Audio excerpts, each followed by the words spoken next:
तो आज की हमारी कहानी है ननद और भाभी का रिश्ता कैसा होना चाहिए। तो चलते हैं कहानी की तरफ।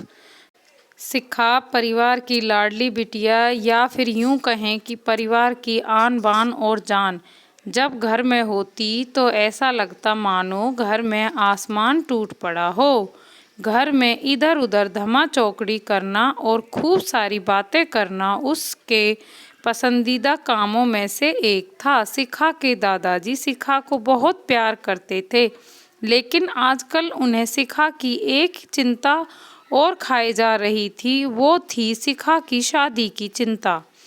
सब दादाजी अब हर परिवार में शिखा का ससुराल ढूंढते, लेकिन शिखा को शादी के नाम से ही इतनी चिढ़ थी कि शादी का नाम सुनते ही वह गुस्सा हो जाती और मुंह फुलाकर दूसरे कमरे में जाकर बैठ जाती।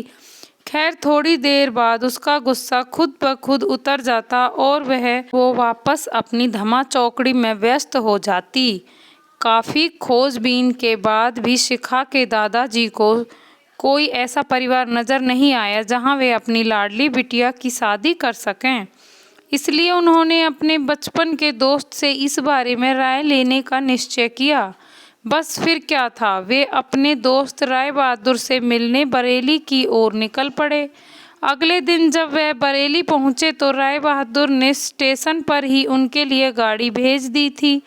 10 साल बाद अपने बचपन के दोस्त से मिलने के लिए वे भी बहुत उतावले थे। गाड़ी धीरे धीरे राय बहादुर के घर की ओर बढ़ी।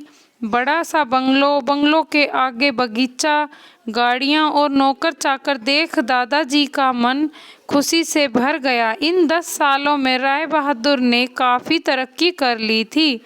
नहीं तो 10 साल पहले राय बहादुर के पास था ही क्या। बस यही सब सोचते सोचते शिखा के दादाजी अपने दोस्त के बंगलो पहुंच ही गए।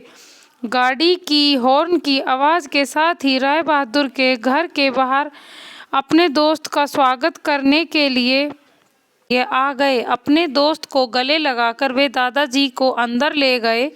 घर अंदर से काफ़ी शानदार था। दोस्त की संपन्नता को देख शिखा के दादाजी भी फूले नहीं समाये। चाय नाश्ते के बाद राय बहादुर ने उनके खास दोस्त से आने की कोई खास कारण पूछा। दादाजी ने पोती की शादी के लिए एक अच्छा सा परिवार ढूंढने का काम सौंपते हुए बिटिया की फोटो राय बहादुर के हाथ में सौंप दिया। राय बहादुर को अपने बेटे विक्रम के लिए एक सुयोग्य कन्या की तलाश में थे। तीखे नैन नक्श चेहरे पर तेज और एक बार में ही किसी को पसंद आने वाली शिखा बिटिया की फोटो में देखकर ही उन्होंने शिखा को अपने परिवार की बहू बनाने का फैसला कर लिया।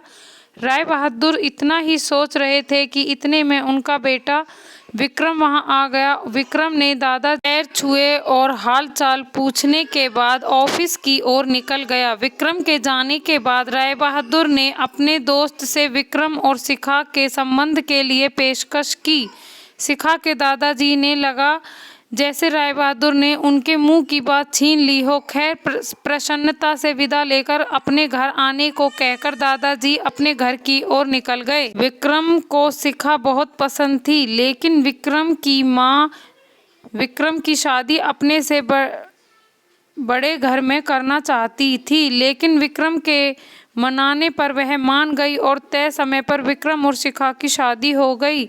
ससुराल में शिखा के सास ससुर, विक्रम के बड़े भैया भाभी और शिखा की उम्र की एक ननद थी रागिनी। अपनी शादी की रात को ही विक्रम ने शिखा से साफ साफ कह दिया था कि घर में के किसी भी मामले में मैं बिल्कुल नहीं बोलूँगा। ना तो मैं किसी बात पर माँ से बहस करूँगा और ना ही तुम्हारा साथ दूंगा। तुम्हें अपनी समझदारी से ही काम लेना होगा। लेकिन शिखा की लाख कोशिशों के बावजूद भी सासू माँ के व्यवहार में कोई परिवर्तन नहीं आ रहा था। शिखा की ननद जरूर उसकी माँ से शिखा भाभी के प्रति इस तरह से व्यवहार पर उलझ जाती, लेकिन इस तरह से भी केवल बात बढ़ने के अलावा कुछ नहीं होता। इसी तरह करीब 1 साल निकल गया। शिखा और विक्रम को जुड़वा बेटियां हुई। यह समय शिखा के लिए अग्नि परीक्षा का समय था। शिखा का दर्द शिखा के लिए आंसू बन गया था। ससुराल में शिखा को संभालने वाला कोई नहीं और विक्रम और उसके पापा ने शिखा को अपने मायके भेजने के लिए भी मना ही कर दिया था। एक दिन रागिनी कॉलेज से आई तो उसने सभी को कॉलेज के सालाना कार्यक्रम में आने के लिए कहा और यह भी कहा कि कॉलेज में उसकी भी 2 प्रस्तुतियां हैं, इसलिए आप सभी को चलना बहुत ज़रूरी है। खैर, ना चाहते हुए भी शिखा अपनी दोनों जुड़वा बेटियों के साथ रागिनी के कॉलेज जाना पड़ा। कार्यक्रम की शुरुआत में गीत संगीत की कई प्रस्तुतियां हुई। इसके बाद मॉडलिंग राउंड शुरू हुआ। दर्शकों ने तालियों के साथ सभी का उत्साहवर्धन किया। मॉडलिंग में रागिनी ने भी हिस्सा लिया था। आखिरी राउंड में रागिनी के साथ 4 और लड़कियों को सिलेक्ट किया गया, जहां सभी से जज द्वारा एक एक सवाल पूछकर विजेता घोषित करना था। सवाल जवाब के दौर हुआ। इसी कड़ी में जज साहिबा ने रागिनी से सवाल पूछा, अगर घर में तुम्हारी माँ और भाभी में से किसी एक का साथ देना हो तो तुम किसका साथ दोगी? पूरे सदन में खामोशी छाई थी। सभी रागिनी के जवाब की प्रतीक्षा कर रहे थे। तभी रागिनी ने थोड़ा आगे बढ़कर कहा, अगर भाभी सही हो तो अपनी भाभी का। जज साहिबा ने आगे पूछा, क्यों? रागिनी ने जवाब दिया, क्योंकि मुझे भी कल किसी की भाभी बनना है। जवाब सुनते ही पूरे सदन में तालियां गूंज उठी। सभी रागिनी की सोच और उसके सटीक जवाब की प्रशंसा कर रहे थे। रागिनी को विजेता घोषित किया गया।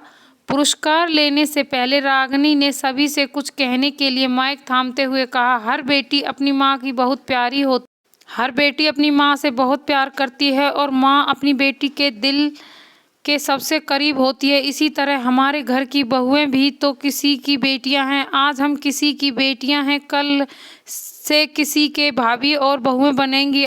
अगर कल से हमें कुछ दुख हुआ तो हमारी माँ को भी दुख होगा और इसी तरह हमारे घर की बहू को दुख हुआ तो उनकी माँ को दुख पहुँचेगा। और इस दुनिया में किसी भी इंसान को किसी की भी माँ को दुख पहुँचाने का कोई हक नहीं है। इसलिए हर सास अपनी बहू को अपनी बेटी समझे तो आगे चलकर उनकी बेटी कभी दुखी नहीं रहेगी। रागिनी के इतने ना कहते ही पूरा सदन एक बार फिर तालियों से गूंज उठा। तालियों की गड़गड़ाहट के बीच ही शिखा की सास ने शिखा को गले से लगा लिया। धन्यवाद।